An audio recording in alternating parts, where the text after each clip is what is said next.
Halo sobat-sobat, selamat datang di YouTube channel Heni Widiarani. Kali ini aku akan mengajak kalian mendengarkan kisah horor yang berjudul Teman Baru Yang Tidak Biasa, karya Mahmud Jauhari Ali. Sebelum dimulai ceritanya, jangan lupa di subscribe, like, share, dan komen. Terima kasih sobat-sobat. Inilah alur ceritanya. Sebenarnya Widya baru kemarin melihatnya di pesantren ini sejak ia pindah dari pesantren lama. Penampilannya unik, mirip saudara sepupunya yang sudah meninggal dunia 2 tahun lalu. Ia sebut unik karena langkahnya cepat, dia memakai gelang dari batang daun singkong dan juga keunikan yang dibawa sejak lahir yaitu tai lalat di ujung hidungnya. Jujur saja Widya penasaran dengannya. Selain itu, sedikit banyak kehadirannya membuatnya terobati dari rasa kangen pada mendiang sepupunya tersebut. Jika Widya bertemu dengannya lagi, ia akan mengajak dia berteman. Widya, teman sekelasnya terlihat berlari ke arahnya. "Ada apa, Lin?" tanya Widya penasaran. "Kamu melihat Vira?" tanya Linda. Widya menggeleng. "Kemana ya perginya dia?" gumam Linda. "Memangnya ada apa mencarinya?" tanya Widya. "Itu kemarin dia pinjem buku catatan fikihku. Nah, aku perlu catatan itu untuk menyelesaikan tugas dari Ustazah Jubaidah," jawab Linda. "Oh, begitu rupanya. Nanti kalau kamu ketemu dia tolong beritahu dia kalau aku mencarinya ya," pinta Linda. "Insya Allah nanti kalau ketemu orangnya akan kusampaikan pesanmu itu kepadanya," jawab Widya. "Kamu memang teman yang baik, Widya. Ya sudah, aku ke kantin dulu," Widya balas mengangguk. Rupanya selain Widya ada juga yang sedang mencari seseorang. Bedanya dia tahu siapa yang dicarinya, sedangkan Widya masih mencari tahu siapa santriwati itu. Karena belum tahu siapa namanya, maka ia menyebutnya si Unik. Tak terasa jam istirahat sudah habis, kini Widya harus masuk ke kelas kembali. Dan saat pelajaran berlangsung, dari pintu kelas yang terbuka, ia melihat si Unik berjalan santai. Ingin sekali rasanya ia keluar kelas lalu menghentikan langkahnya. Tapi mata pelajaran baru akan dimulai. Ustazah Anissa juga sedang memberikan penjelasan dan disusul pula dengan sesi tanya jawab. Jadi tak mungkin Widya izin keluar. "Semoga saja nanti aku ketemu kembali dengannya," gumamnya dalam hati. Tanpa sengaja Widya melihatnya duduk di serambi kiri masjid. Lokasinya memang sangat nyaman untuk melepas lelah setelah berjibaku dengan beragam materi pelajaran. Masjid di pesantren ini memang berdekatan dengan taman yang di dalam kawasannya banyak pepohonan rindang. Nah, taman itu tepat bersebelahan dengan tempat duduknya sekarang. Tanpa buang waktu, Widya bergegas menyambangi santriwati yang unik ini. "Assalamualaikum," sapa Widya. Dia menatap Widya lalu tersenyum kemudian membalas salamnya. "Boleh aku duduk di sini?" tanya Widya. "Silahkan," jawabnya. Widya pun perlahan duduk di dekatnya. "Sangat nyaman ya duduk di sini?" "Iya," balasnya singkat. Jawabannya selalu pendek, sepertinya dia sangat hemat dalam berkata-kata. "Oh iya, kenalkan namaku Widya Nursifa. Kalau boleh tahu nama kamu siapa?" "Latifah Hasina." "Nama yang indah. Itu gelang dari tangkai daun ubi kan?" tanya Widya. Dia mengangguk.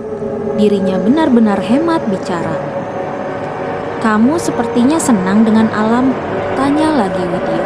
"Kamu anak baru ya?" tanya Widya penasaran. "Iya, aku pindah kemari karena ayahku tugas di daerah ini. Ya, meskipun mondok, tapi kalau harus terpisah pulau rasanya nggak enak aja. Makanya aku pindah di sini agar tetap satu pulau bersama keluargaku," jawab Latifah. "Begitu rupanya," timpal Widya. "Oh iya, aku tertarik soal gelang kamu itu. Jujur, dengan gelang tersebut kamu terlihat unik. Widya kembali berkata. Unik? Iya, kamu beda dengan yang lain. Saat aku dan santriwati lainnya memakai gelang dari logam, tapi kamu memakai dari tanaman, balas Widya. Ini hanya untuk mendekatkanku dengan alam. Saat melihat gelang ini, aku teringat dengan tanaman yang tumbuh dengan subur. Intinya agar aku tidak melupakan kelestarian lingkungan, menjaga alam agar tetap lestari. Dan jika hanya digunakan semisal untuk sebuah gelang, alam tak akan rusak, jawab Latifah. Wah, kamu hebat. Hebat apanya? Ya hebat, kamu peduli terhadap alam. Ini tak seberapa. Yang terpenting kita memanfaatkan alam dengan cara yang baik dan benar. Jangan sampai keserakahan kita membuat alam menjadi hancur. Latifah seraya berkata. Masya Allah, kamu luar biasa, puji Widya. Dia hanya diam menatap Widya. Tak lama kemudian mereka berpisah. Begitulah pertemuan mereka yang menjadi awal pertemuan dan pertemanan Widya dengan Latifah. Mereka pun tak jarang saling bertemu dan menyapa. Sesekali mereka berbincang santai saat melepas jenuh. Tapi hal itu tidak berlaku untuk beberapa hari belakangan ini. Widya tidak pernah melihatnya lagi. Dia seperti hilang dari kawasan pesantren. Apa mungkin dia pindah ke pesantren lain? Tanyanya dalam hati. Sayang sekali Widya belum sempat menanyakan alamat rumahnya, bahkan lokasi kelas tempat dia belajar di sini pun tak sempat pula ia tanyakan padanya. Cuaca pagi ini begitu cerah, langit biru terlihat bak latar lukisan yang indah. Entah nanti akan dihiasi awan putih atau kelabu, mungkin juga tetap biru sepanjang matahari menerpa bumi yang Widya pijak ini. Pepohonan rindang menjulang seakan hendak menggapai warna biru di atas sana. Dan melihat pepohonan itu, ia jadi teringat percakapan pertamanya dengan Latifah. Jujur saja saat ini Widya ingin sekali bertemu kembali dengannya, terutama berbincang tentang alam, pohon, dan dunia fauna, yang kesemuanya dibutuhkan manusia tapi yang juga dirusak manusia. Terakhir tadi kalimat yang sering muncul dari mulut Latifah. Dia unik juga menyenangkan. Siang nanti Widya bersama Fani akan ke ruang tata usaha. Mereka berencana menanyakan soal Latifah. Ini ide Fani yang ingin membantu Widya mencari santriwati unik tersebut. Ibarat jalan raya, ia menyusuri lintasan waktu tanpa henti, terus berjalan hingga tak terasa sampai juga pada siang hari. Sesuai rencana, Widya dan Fani menuju ruang tata usaha untuk menanyakan seputar Latifah Hasina yang raib dari pandangannya itu. Assalamualaikum. Waalaikumsalam. Silakan masuk. Dia dan Fani segera masuk di ruang tata usaha setelah dipersilahkan oleh Bu Salimah. Ada perlu apa kalian kemari? Tanya Bu Salimah. Kami ingin menanyakan santriwati atas nama Latifah Hasina. Dia di kelas berapa ya, Bu? Tanya Widya langsung. Tunggu ya, Ibu lihat dulu di arsip. Widya dan Fani sama-sama mengangguk. Beberapa waktu Widya melihat Ibu Parubaya ini mencarikan nama yang ia sebutkan tadi. Sementara ia dan Fani masih sabar menanti. Namanya tidak ada di daftar, jawab Bu Salimah. Widya terkejut. Maksud Ibu dia sudah pindah dari pesantren ini? Tanyanya penasaran. Ibu Salimah menggeleng. Maksudnya gimana, Bu? Kali ini Fani terlihat penasaran juga. Ya memang tidak terdaftar sejak awal. Namanya tidak ada. Widya dan Fani berpandangan heran. Memangnya dia itu siapanya kalian? Tanya balik Bu Salimah. Yang saya tahu dia itu santriwati di sini. Dia mengenakan seragam pesantren ini, jawab Widya. Bu Salimah tampak begitu keheranan mencerna perkataan Widya. Cirinya? Tanya Bu Salimah. Dia cantik, kulitnya kuning bersih, hidungnya mancung, matanya sipit, ada tai lalat di ujung hidungnya. Balas Widya. "Tahi lalat?" Bu Salimah tampak terkejut merespon kata-kata Widya. Widya balas mengangguk. Wajah Bu Salimah terlihat seperti orang ketakutan. Widya dan Fani tambah heran. "Kalau memang benar itu dia, berarti yang kamu lihat itu..." "Maksud ibu..." "Bagaimana menjelaskannya ya? Singkatnya begini, namanya tidak terdaftar sebagai santriwati di sini. Terus mengenai ciri fisiknya, dia bukan bernama Latifah Hasina, melainkan Laila Nurhusna," timpal Bu Salimah. "Siapa Laila itu?" Rasa penasaran Widya memuncak. "Dia putri dari salah seorang ustazah di sini. 17 tahun yang lalu saat sujud pada rakaat terakhir sholat maghrib berjamaah di masjid pesantren ini, dia menghembuskan napas terakhirnya.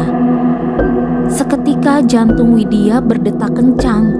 Bagaimana mungkin dia sudah meninggal dunia, pikirnya. Tapi yang saya lihat itu nyata." "Berarti yang kamu lihat adalah jin yang menjelma menjadi Laila. Mungkin saja kan?"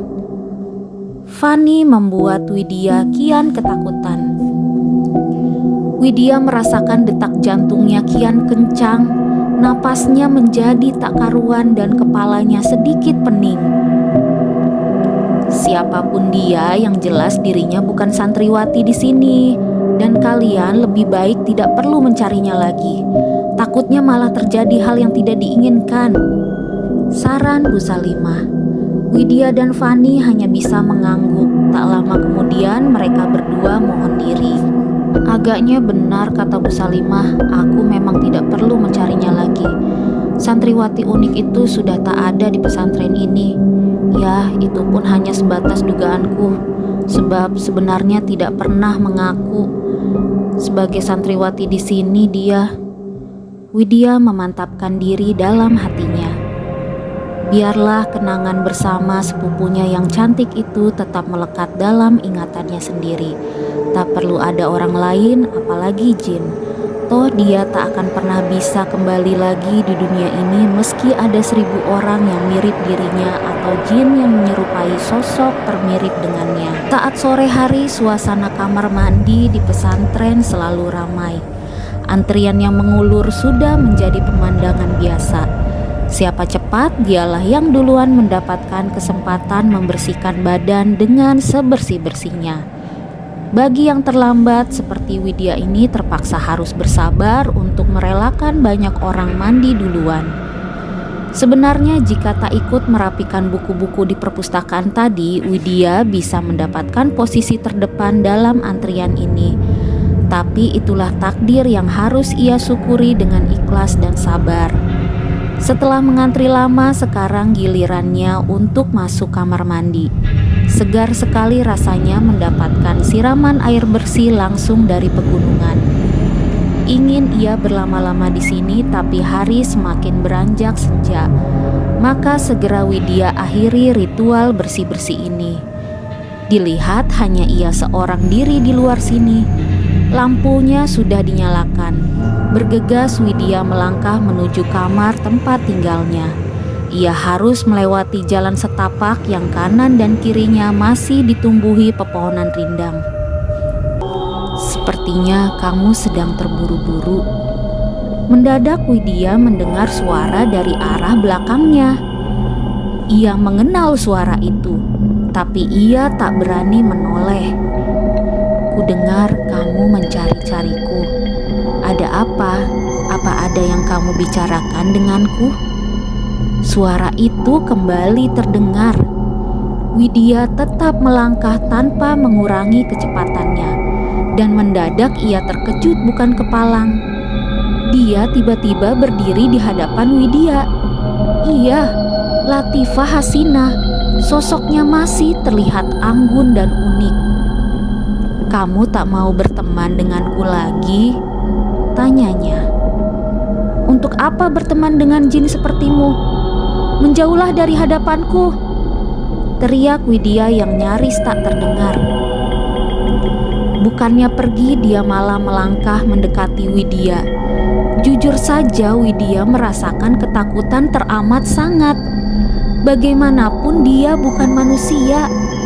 Dia jin, hanya sosok yang hanya menyerupai manusia cantik. Kini dirinya persis berdiri di hadapannya. Kamu mau apa?" tanya Widya dengan napas yang sudah tak karuan. "Aku hanya ingin berteman denganmu.